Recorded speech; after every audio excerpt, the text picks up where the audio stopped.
Baik, Assalamualaikum warahmatullahi wabarakatuh. Saya Satria Maulana Pangestu dengan NIM 105207030.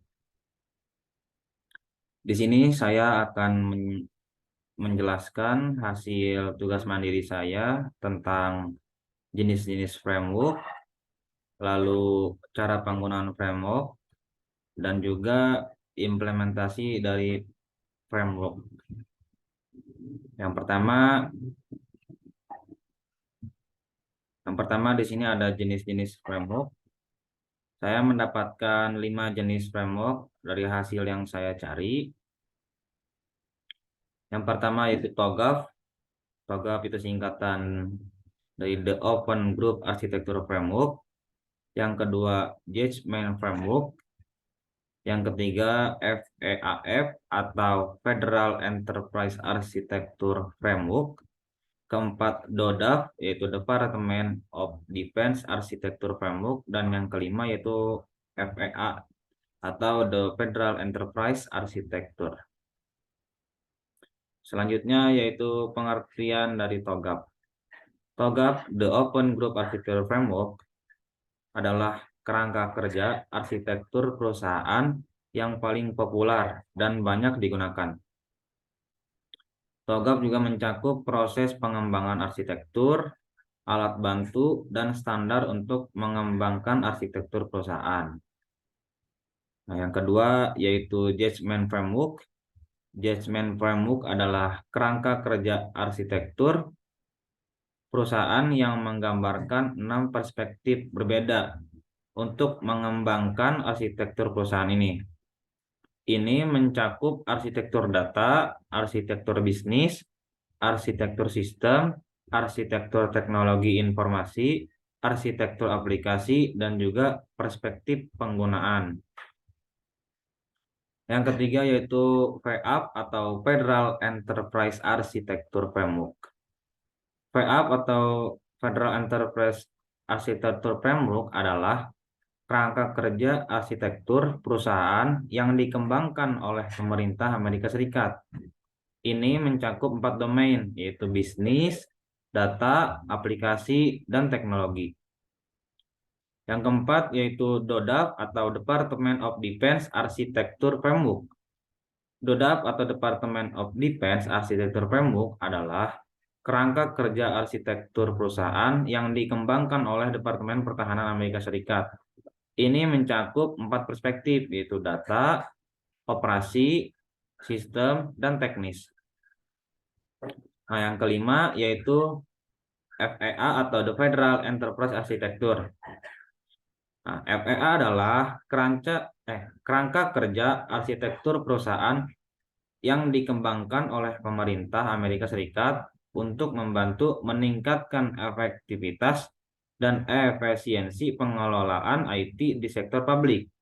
Ini mencakup arsitektur bisnis, arsitektur data, arsitektur aplikasi, dan juga arsitektur infrastruktur.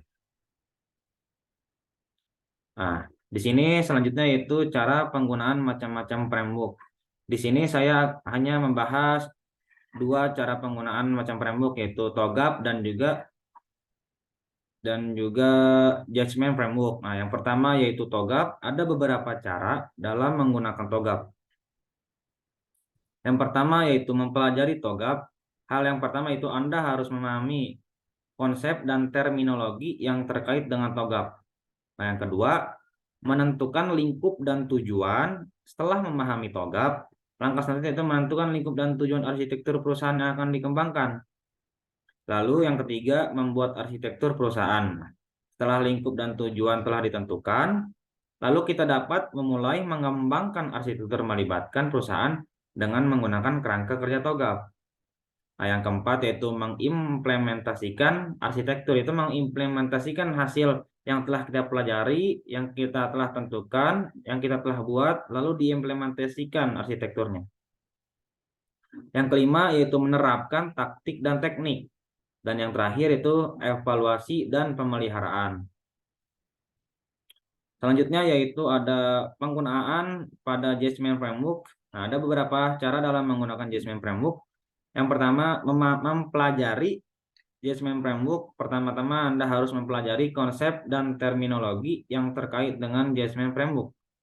Lalu mengidentifikasi perspektif dan abstraksi dalam pengembangan arsitektur perusahaan. Yang ketiga, mengidentifikasi data arsitektur, yaitu mengidentifikasi data arsitektur yang digunakan dalam pengamanan arsitektur perusahaan. Pengamanan arsitektur perusahaan. Yang keempat yaitu identifikasi lokasi arsitektur, dan yang terakhir itu identifikasi waktu arsitektur. Nah, di sini ada kesimpulan dari cara menggunakan macam-macam framework, yaitu dalam keseluruhannya penggunaan masing-masing framework adalah sebuah proses yang kompleks dan membutuhkan pemahaman yang mendalam tentang konsep dan prinsip arsitektur perusahaan. Namun, dengan menggunakan langkah-langkah yang di atas, kita dapat memahami cara menerapkan suatu framework. Nah, selanjutnya yaitu contoh implementasi dari beberapa framework. Di sini saya hanya mengambil dua contoh, yaitu pada TOGAP dan Jasmine Framework. Nah, implementasi yang pertama pada TOGAP yaitu pada perusahaan manufaktur. Perusahaan manufaktur tersebut mengadopsi TOGAP untuk mengembangkan arsitektur perusahaan yang terdiri dari beberapa domain seperti arsitektur bisnis, arsitektur data, dan arsitektur aplikasi. Selama tahap praproyek, perusahaan menentukan peran dan tanggung jawab setiap orang yang terlibat dalam proyek serta menentukan tujuan dan lingkup proyek. Nah, pada tahap persiapan, perusahaan menganalisis gap antara arsitektur referensi dan juga arsitektur saat ini serta mengidentifikasi persyaratan bisnis dan teknologi. Pada tahap pengembangan arsitektur, perusahaan juga mengembangkan arsitektur perusahaan yang terdiri dari beberapa domain tersebut dan memastikan bahwa arsitektur tersebut dapat mendukung tujuan bisnis perusahaan. Nah, itu selanjutnya implementasi TOGAP pada lembaga keuangan. Nah, lembaga keuangan tersebut juga hampir sama. Bukan hampir sama, bahkan sama dengan perusahaan manufaktur, yaitu mengadopsi TOGAP juga untuk mengembangkan arsitektur perusahaan, hanya berbeda di bagian akhirnya saja, di bagian tujuannya. Jika di sini mengembangkan arsitektur perusahaan yang dapat membantu mereka dalam menghadapi persaingan yang semakin ketat di industri keuangan. Selama tahap praproyek, lembaga keuangan menentukan peran dan tanggung jawab setiap orang yang terlibat dalam proyek serta menentukan tujuan dan lingkup proyek. Nah, pada tahap persiapan, lembaga keuangan menganalisis gap antara arsitektur referensi dan arsitektur saat ini, serta mengidentifikasi persyaratan bisnis dan teknologi. Nah, pada tahap pengembangannya, arsitektur lembaga keuangan juga mengembangkan arsitektur perusahaan yang terdiri dari beberapa domain seperti arsitektur bisnis, arsitektur data, dan arsitektur aplikasi, dan memastikan bahwa arsitektur tersebut dapat mendukung tujuan bisnis perusahaan. Nah, selanjutnya yaitu implementasi TOGAP pada pemerintah, pada organisasi pemerintah. Organisasi pemerintah tersebut mengadopsi TOGAP untuk mengembangkan arsitektur perusahaan yang dapat membantu mereka dalam memberikan pelayanan publik. Nah, jika tadi di bagian lembaga keuangan itu untuk mengembangkan, untuk menghadapi persaingan yang ketat di industri keuangan. Nah, jika di pemerintahan itu untuk memberikan pelayanan publik yang lebih baik. Nah, selama tahap praproyek, organisasi pemerintah menentukan peran dan tanggung jawab setiap orang yang terlibat dalam proyek serta menentukan tujuan dan lingkup proyek.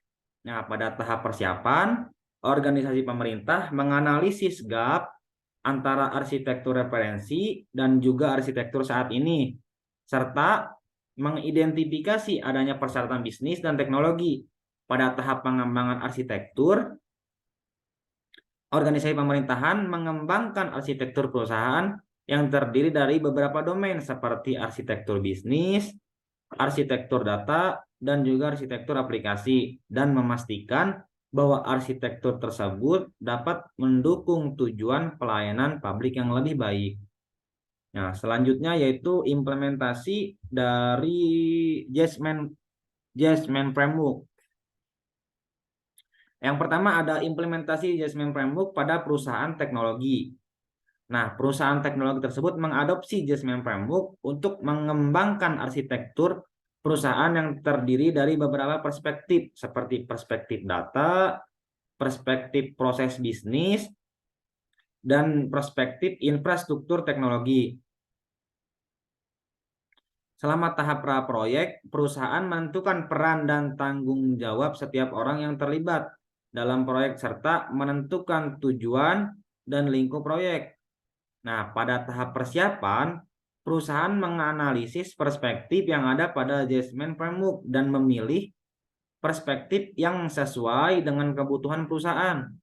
Nah, pada tahap pengembangannya, perusahaan mengembangkan arsitektur perusahaan yang terdiri dari beberapa perspektif tersebut dan memastikan bahwa arsitektur tersebut dapat mendukung tujuan bisnis perusahaan. Nah, yang kedua ada dari Jasmine Framework pada lembaga pendidikan. Nah, lembaga pendidikan tersebut mengadopsi Jasmine Framework untuk mengembangkan arsitektur perusahaan yang terdiri dari beberapa perspektif seperti perspektif data, perspektif pengguna, dan perspektif infrastruktur teknologi. Nah, selama tahap pra-proyek, lembaga pendidikan menentukan peran dan tanggung jawab setiap orang yang terlibat dalam proyek, serta menentukan tujuan dan lingkup proyek. Pada tahap persiapan, lembaga pendidikan menganalisis perspektif yang ada pada Jasmine Framework dan memilih perspektif yang sesuai dengan kebutuhan lembaga. Nah, pada tahap pengembangan arsitektur, lembaga pendidikan mengembangkan arsitektur perusahaan yang terdiri dari beberapa perspektif tersebut dan memastikan bahwa arsitektur tersebut dapat mendukung tujuan dan pengajaran yang lebih baik. Nah, di sini ada beberapa contoh referensi.